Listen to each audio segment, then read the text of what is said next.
اعوذ باللہ من الشیطان الرجیم بسم اللہ الرحمن الرحیم السلام علیکم ورحمۃ اللہ وبرکاتہ۔ معزز سامعین، سب سے پہلے میں آپ کو اپنے اس چینل میں خوش آمدید کرتا ہوں۔ سامعین، آج کی اس ویڈیو میں ہم انشاءاللہ حروف تہجی میں سے قاف کا مخرج پڑھیں گے، یعنی قاف کے مخرج کی مشق کریں گے۔ سامعین، اگر آپ میں سے کوئی بھی شخص ہم سے آن لائن قرآن مجید پڑھنا چاہے تو ہمارا نمبر سکرین پر موجود ہے، آپ ہمارے نمبر پہ رابطہ کر سکتے ہیں۔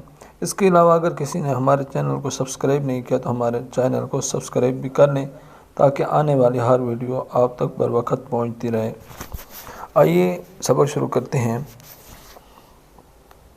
جہاں دیکھیں قاف کے مخرج کے بارے میں لکھا ہوا ہے، پہلے اس کو پڑھتے ہیں پھر اس کی مشق کریں گے۔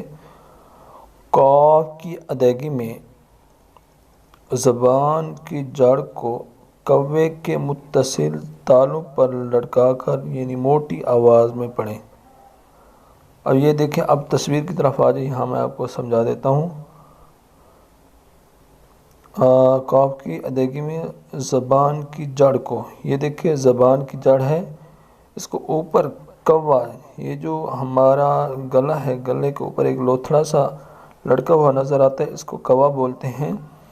تو زبان کی جڑ کو اس کی طرف اٹھانا ہے،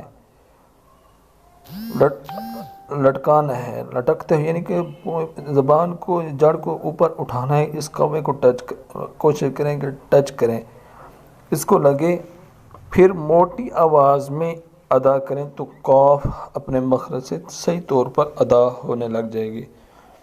آئیے اس کی مشق کرتے ہیں۔ قاف، قاف، زبان کی جڑ کو اٹھانا ہے اوپر کی طرف، کوے کی طرف۔ قاف، قاف۔ امید کرتا ہوں کہ آپ کو یہ مخرج سمجھ آ گیا ہوگا، اور اگر اس کے علاوہ کسی چیز کے بارے میں آپ نے ہم سے کوئی سوال پوچھنا ہو، خوابوں کی تعبیر، اسلامی روحانی وظائف اور تجوید کے بارے میں کچھ پوچھنا ہو تو آپ ہمارے نمبر پہ رابطہ کر سکتے ہیں، پوچھ سکتے ہیں۔ مجھے اپنی دعاؤں میں یاد رکھنا۔ السلام علیکم ورحمۃ اللہ وبرکاتہ۔